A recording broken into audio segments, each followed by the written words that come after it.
नमस्कार दोस्तों, आपका स्वागत है भारत फार्मा में। हमने प्रीवियस लेक्चर में कंसंट्रेशन के बारे में पढ़ा था, नॉर्मलिटी, फॉर्मलिटी और मोलरिटी, पीपीएम के बारे में, एटसेट्रा के बारे में पढ़ा था। आज हमें प्राइमरी एंड सेकेंडरी स्टैंडर्ड के बारे में पढ़ना है। ये हमारा पार्ट नंबर 3 होने वाला है। इस pharmaceutical analysis unit number first का पार्ट 3 होने वाला है।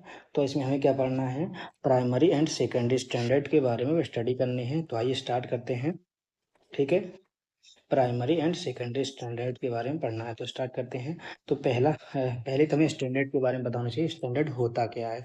ठीक है, तो इन pharmaceutical analysis the word standard means material containing, यानी कि फार्मास्यूटिकल एनालिसिस में जो स्टैंडर्ड होगा उसका मतलब क्या होता है, मटेरियल कंटेनिंग अ सब्सटेंस, जो भी सब्सटेंस होंगे वो इंटरेस्ट होंगे विद अ नॉन कंसंट्रेशन। ठीक है, तो यानी कि in pharmaceutical analysis the words standard means material containing a substance of our interest with a known concentration, यानी कि कोई भी जो भी हमारा सब्सटेंस होगा उसमें जो मटेरियल कंटेन होंगे वो कितने कंसंट्रेशन, उसके कंसंट्रेशन का पता करना ही वो क्या कहलाता है, हमारा स्टैंडर्ड कहलाता है। ओके, तो we can express this with defined numbers and proper unit, यानी कि इसे हम नंबर विद नंबर और प्रॉपर यूनिट से ही डिफाइंड करते हैं। उसे क्या बोलते हैं, स्टैंडर्ड। यानी कि दोबारा देखें तो स्टैंडर्ड क्या होता है, एक फार्मास्यूटिकल एनालिसिस वर्ड है स्टैंडर्ड, जिसका मतलब क्या होता है, मटेरियल कंटेनिंग, यानी कोई भी सब्सटेंस उसमें कितने मटेरियल कंटेनिंग है और उसका कंसंट्रेशन क्या है, ये सब क्या कहलाता है, स्टैंडर्ड कहलाता है। ठीक है,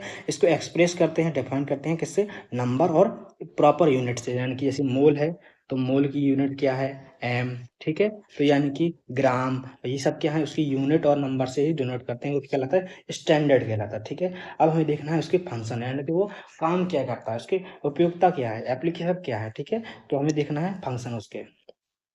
टू प्रोवाइड ए रेफरेंस, ये क्या करता है, एक रेफरेंस प्रोवाइड करता है, using which we can determine unknown concentration of solution, यानी कि अब जो ये क्या करता है, एक रेफरेंस प्रोवाइड करता है जिसके थ्रू हम क्या पता करते हैं कि कोई भी सॉल्यूशन उसमें कितने कंसंट्रेशन है और कितने अननोन कंसंट्रेशन है। यानी कि पहली बात तो स्टैंडर्ड क्या होता है, यानी अननोन कंसंट्रेशन से नॉन कंसंट्रेशन, अननोन कंसंट्रेशन का पता करना ही स्टैंडर्ड कहलाता है। ठीक है, तब इसमें क्या होता है, हमें इससे पता चलता है कितने अननोन कंसंट्रेशन है, कितने अननोन कंसंट्रेशन है, इससे में पता कैसे चलता है, स्टैंडर्ड में पता चलता है। ठीक है, to standardisation of volumetric analysis, इसका यूज कहाँ स्टैंडर्डाइजेशन कहाँ में किया जाता है, वॉल्यूमेट्रिक सॉल्यूशन में यूज किया जाता है। और प्रिपरेशन ऑफ सेकेंडरी स्टैंडर्ड, इसके बनाने में, सेकेंडरी स्टैंडर्ड बनाने में भी यूज किया जाता है। टू कैलिब्रेट इन इंस्ट्रूमेंट, यानी कि इंस्ट्रूमेंट का भी यूज किया जाता है। ठीक है, स्टैंडर्ड को पता करने के लिए हम 3-4 चीजें यूज करते हैं, एक इंस्ट्रूमेंट होना चाहिए, कैलिब्रेटेड इंस्ट्रूमेंट होना चाहिए, सेकेंडरी स्टैंडर्ड बनाने के लिए। ठीक है, और वॉल्यूमेट्रिक सॉल्यूशन हमें पता होने चाहिए। ठीक है, अब देखना है हमें इसके टाइप, तो जो स्टैंडर्ड होता है 2 टाइप का होता है। ठीक है, स्टैंडर्ड आर 2 टाइप्स, 2 टाइप का होता है। पहला कौन सा होता है, प्राइमरी स्टैंडर्ड, दूसरा क्या होता है, सेकेंडरी स्टैंडर्ड। ठीक है, हमें इसके बारे में आज देखना है। तो प्राइमरी स्टैंडर्ड और सेकेंडरी स्टैंडर्ड, ये 2 चीजें हमें पढ़नी है। तो स्टैंडर्ड क्या होता है, ये तो आपको पता ही चल गया कि यह मतलब कि जो कोई भी सैंपल है उसमें अननोन कंसंट्रेशन का पता करना ही स्टैंडर्ड कहलाता है, और उसमें क्या कितनी मात्रा में कौन चीज है ये सब पता करना स्टैंडर्ड कहलाता है। ठीक है, अब हमें प्राइमरी स्टैंडर्ड के बारे में स्टार्ट करना है, क्या के बारे में करना है, प्राइमरी स्टैंडर्ड। तो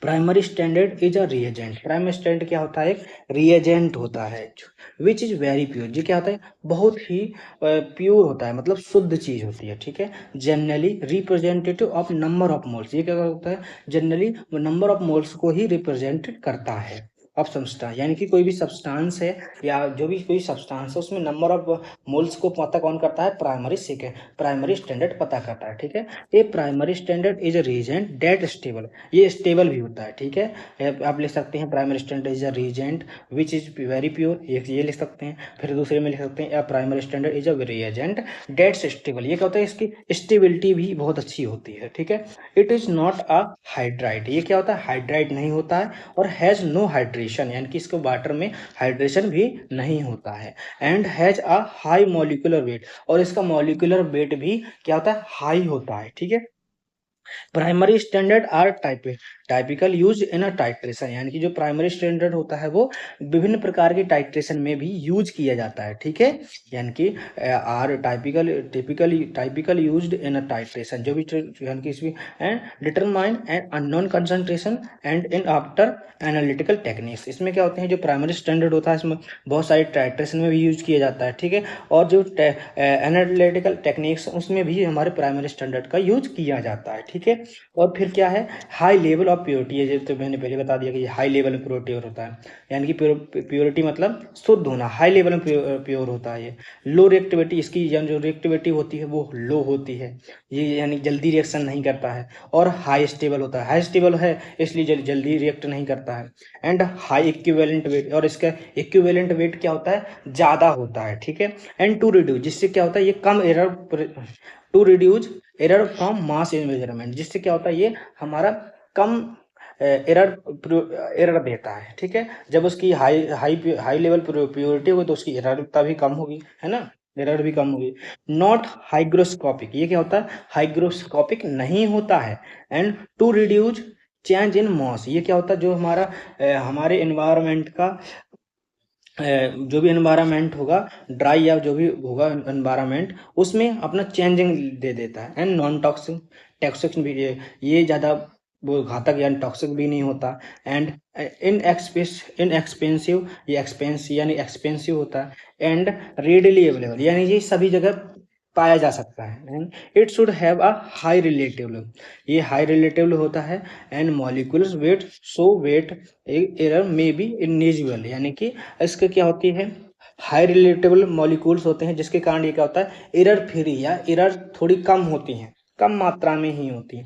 and the substance should be readable soluble under the condition in which it is employed, ठीक है। जो भी सब्सटेंस है उसका क्या होता है, कम सॉल्युबल होता है और जल्दी रीडेबल सॉल्युबल है, ठीक है। और कंडीशन इज एम्प्लॉयड होती है, ओके, कोई भी काम इसमें कर सकता है, ठीक है।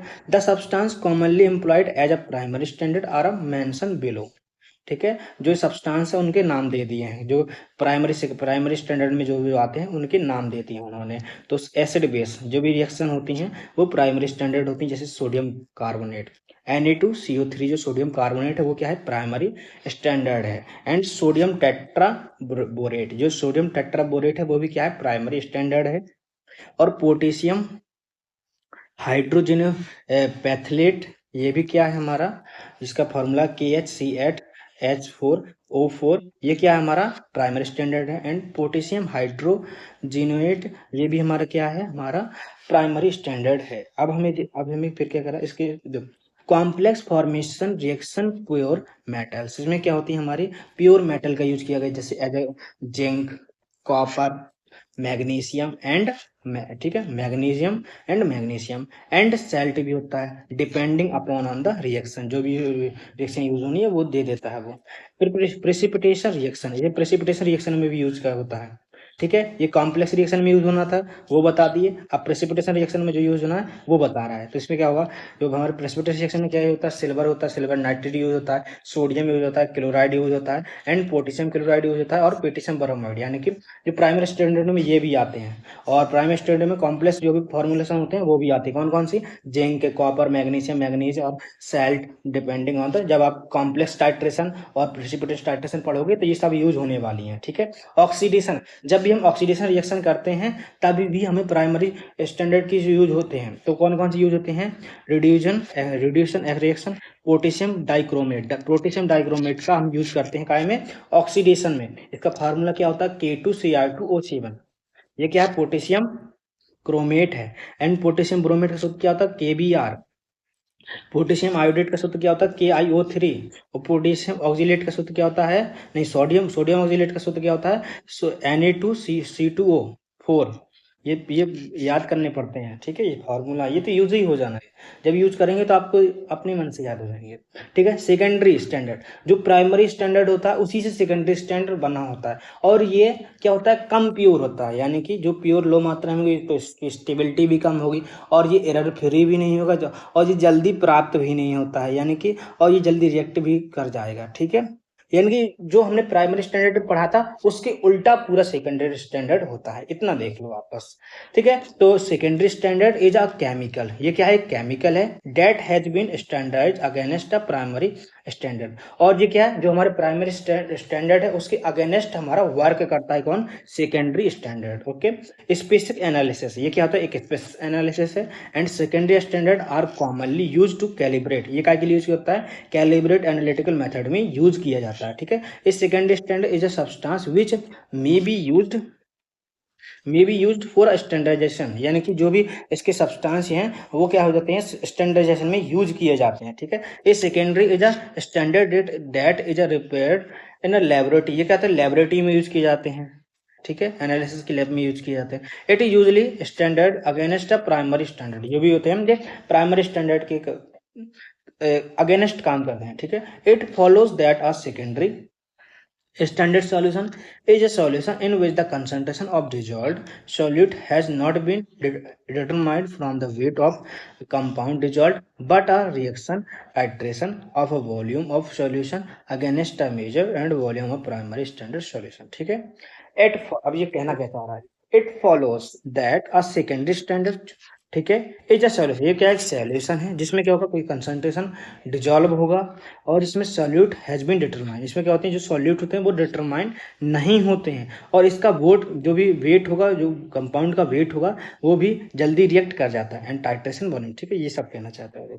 ठीक है, a secondary standard is a chemical और अ रिएजेंट विच हैज न सर्टन प्रॉपर्टीज सच है, जिसकी कुछ प्रॉपर्टी दी हुई है। ये लेस प्योर होता है, कम प्योर होता है, और लेस प्योर यानी कि जो प्राइमरी स्टैंडर्ड होता है इसकी अपेक्षा ये लेस प्योर यानी कम प्योर होता है। ठीक है, लेस स्टेबल यानी कि जो प्राइमरी स्टैंडर्ड है उसकी अपेक्षा कम स्टेबल होता है, एंड मोर रिएक्टिविटी, और इसकी रिएक्टिविटी ज्यादा होगी जब इसकी स्टेबिलिटी कम होगी तो। ठीक है, एंड इट्स सॉल्यूशन रिवर्स, ठीक है, टाइट्रेशन अगेंस्ट प्राइमरी स्टैंडर्ड।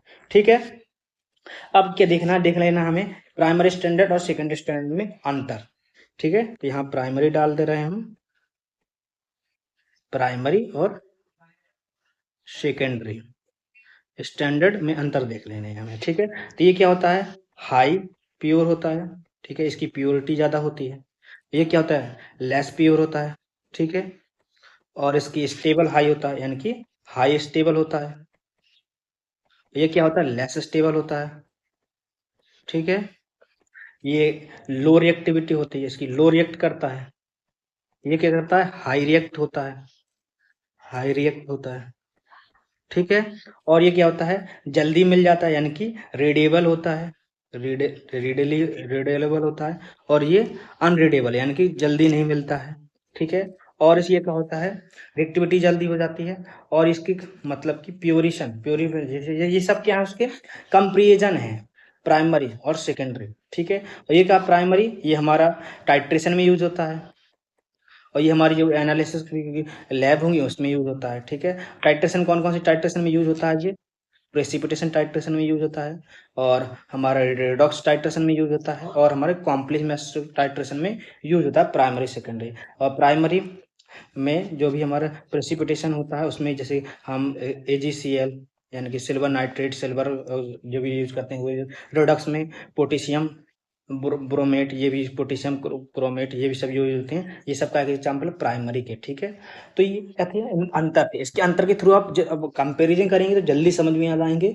और हमारे पार्ट 4 हम अगले लेक्चर में देखना है। पार्ट 3 में हमने क्या क्या देखा, एनालिसिस के जो प्राइमरी और सेकेंडरी की डेफिनेशन देखी और उसके कंपेरिजन किया, जो हमने किया। अब हमें पार्ट 4 में, ठीक है, ये मैंने यहाँ लिख दिया, पार्ट 4 में हमें क्या देखना है, तो अगले लेक्चर में हम देखेंगे प्रिपरेशन ऑफ स्टैंडर्डाइजेशन ऑफ बैराइज मोलर एंड नॉर्मल सॉल्यूशन। ठीक है, इनके बारे में देखना है। तो आज का लेक्चर हम यहीं खत्म करते हैं। थैंक यू सो मच, जुड़े रहें भारत फार्मा के साथ, आपके लेक्चर रोज आते हैं। Thank you so much.